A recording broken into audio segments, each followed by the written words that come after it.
So students, here is the new topic, that is emitter injection efficiency and base transport factor.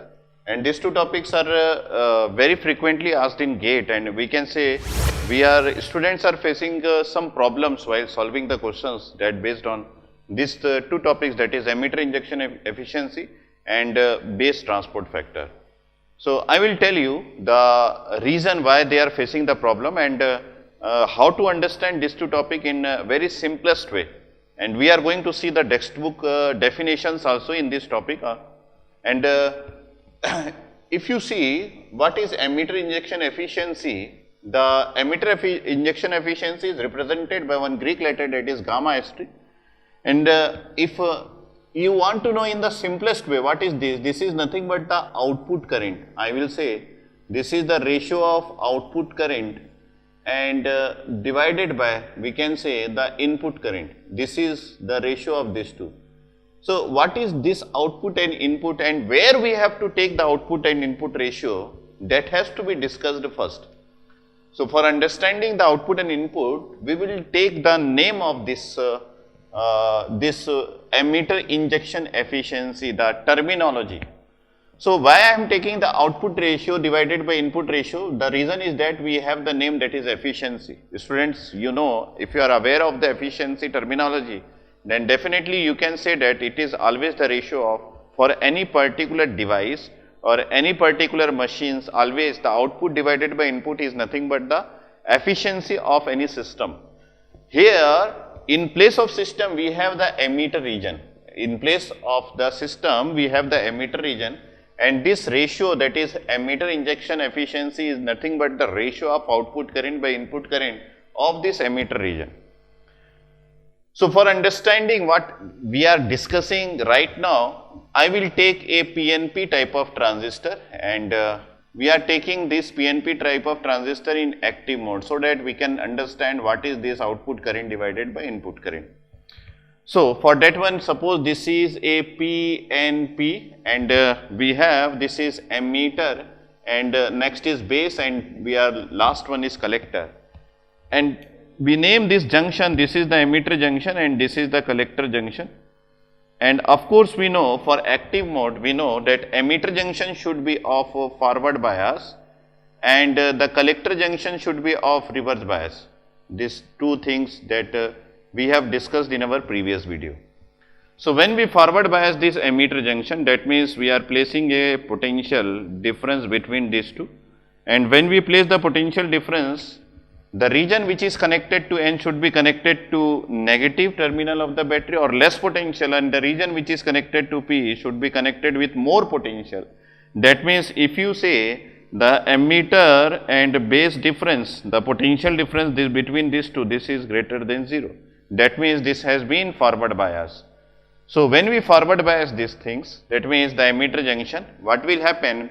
The emitter base, see the emitter and base, we have the holes concentration, because emitter is heavily doped, we have the holes concentration that is moving towards the base region. These are the holes, and because of these holes, what will happen? The current inside the emitter, we can see the current inside the emitter region, and this current is moving towards the base region. And if you have seen my previous lecture, we can say that this current also can be seen in the collector region. So the majority charge carriers in the emitter region will construct the current which is nothing but IP, because holes are moving in this region, emitter region, from left to right. It will construct a current which is known as IP, which is moving from left to right. And this is the only current which will construct a recombination current in the base region. And this is the current which is also moving or collected, or we can say this current moves towards the collector region, and the charge carriers also moving in the collector region. The holes in the emitter region will become the minority charge carrier in the base region, and it is also collected in the collector region. The reason why it is collected in the collector region is that the collector junction is reverse biased. Due to this reverse biasing, what will happen? If you see how we can reverse bias a PNP, then we can connect a negative terminal and then positive terminal. These are the battery terminals, this is negative, this is positive, because N is connected to P, and we can see this is the potential where we are having emitter base, we are having this is collector base junction, and this is greater than 0, we can take here this should be less than 0, yes. Then it can be said that it is in reverse bias condition. Because of this reverse biasing, we have the junction width will become very larger, and this junction width consists of the electric field, and this electric field will attract the holes from emitter region to the collector region. Of course, we will discuss the collector region later on, but here we are considering the emitter region. In this emitter region, we have two types of current.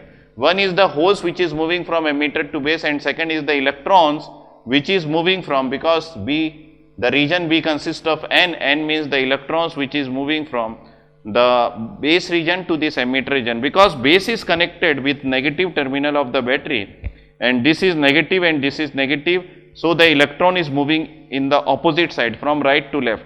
If the electron is moving from right to left, we know that the current which is due to this electron is always directed from right to left, because always the conventional current is taken from right to left. So, these two are the current which is the current inside the emitter region, but only one of the current, that is the current due to holes, is moving out of the emitter region, and it will be later on the part of the collector region. That means this is the output one, this is the output one. Why I am taking the output is the output current is nothing but the current which is due to holes only, because the electrons which is very less in quantity in the base region will get recombined in the emitter region, and no electron will move out of the emitter region. No electron will move out of the emitter region, because the electron will recombine in the emitter region only. So, this is the layman way to understand the things about this emitter injection efficiency. And I will write here, if you want, what will be the output and input. The input is nothing but the summation of both of this current, that is IPE plus INE, and this will consist the total current in the emitter region, but only the holes are moving out of this, and an emitter will get recombined in the emitter region. So, that is why I will take the current due to holes is nothing but the output current, and this this ratio will become the emitter injection efficiency represented by gamma strict. I think you understood the things. Now, if you see the definition which is taken from the textbook also, the emitter injection efficiency is the ratio of hole current in the emitter IP. I am talking about PNP. If I take NPN, then it will get replaced by INE. I think you understood what I want to say.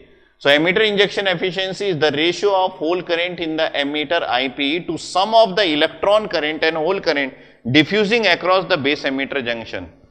So, sum of electron and hole current, and in the numerator we just have IPE. So, why the term diffusing across the emitter junction is taken here? Because the forward biasing, the current due to forward biasing is diffusion current, and here the holes are diffusing from emitter region to base region at this junction, and electrons are diffusing from base region to emitter region at this junction. That is why we are talking about diffusion current, because this junction is forward biased.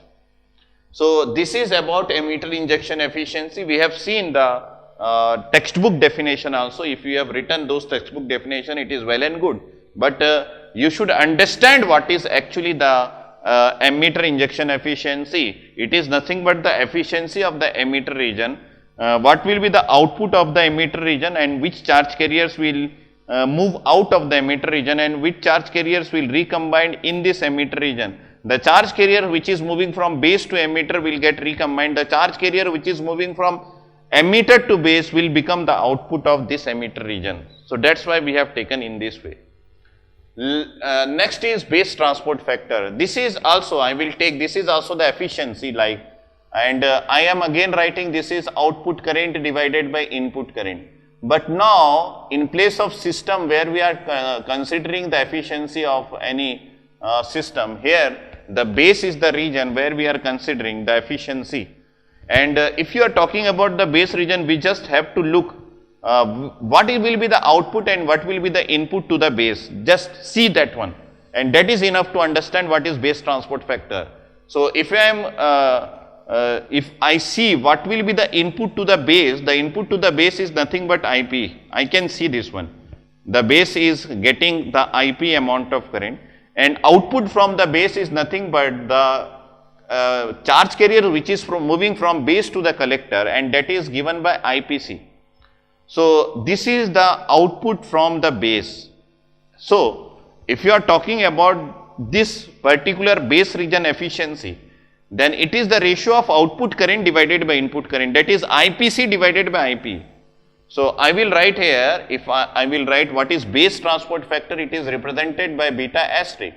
And what is beta asterisk? The output from the base region which is moving to the collector and the input to this base region which is IP. This ratio will become the base transport factor. And students, if you think that if the recombination is in base region is very less, what is this base region? How much current that is consumed by the base region? It is the difference of IPC minus IP. So the consumption in the base region is this part. So if this will become 0, if this will become 0, I will say IP is equal to IPC. That means the efficiency of base transport factor, that means the base transport factor, we require that base transport factor should be equal to 1. What is the reason? That we want always that whatever charges we are emitting from the emitter should be collected in the collector region, and we don't need any recombination in the base, but base is the most important part for an amplifier. I will discuss later on why base is very important part, but theoretically or ideally we can say this part should be equal to 1. What is the reason? That the charge carrier which is emitted by the emitter should be collected in the collector region, and very less amount of recombination we need in the base region. So if you again see what is textbooks say about this base transport factor, it is the factor defining efficiency of the minority carrier transport through the base of bipolar transistor, that is from emitter junction. So what are the minority charge carriers? If you are talking about a PNP type of transistor, the minority charge carriers in the base in a PNP type of transistor, we can say the minority is nothing but it is the base region, and the base region minority is nothing but the hose, where this base region is getting this hose from the emitter region, that means from the P region. So the hose in the base region will become the minority charge carriers. So what textbook says, it is the factor defining efficiency of minority carrier transport through the base of a bipolar transistor, that is from emitter junction IP. So for N region, which is the base region, IP is the incoming current in the base region, which will become the minority charge carrier in the base region, to the collector junction IPC. So again this minority charge carrier is moving to the collector region. That means this is the output. Should be as close to 1 as possible. So if you are talking about PNP, beta asterisk is nothing but output current divided by input current. The output current from the base region, the minority charge carrier which is moving out of the base region, and the minority charge carrier which is moving into the base region is nothing but the base transport factor. And these two particular definitions, or we can say the definitions and the discussion, is very important to visualize the things, to understand the things, and to solve the question which is asked in previous year GATE. We will take one question to understand this topic.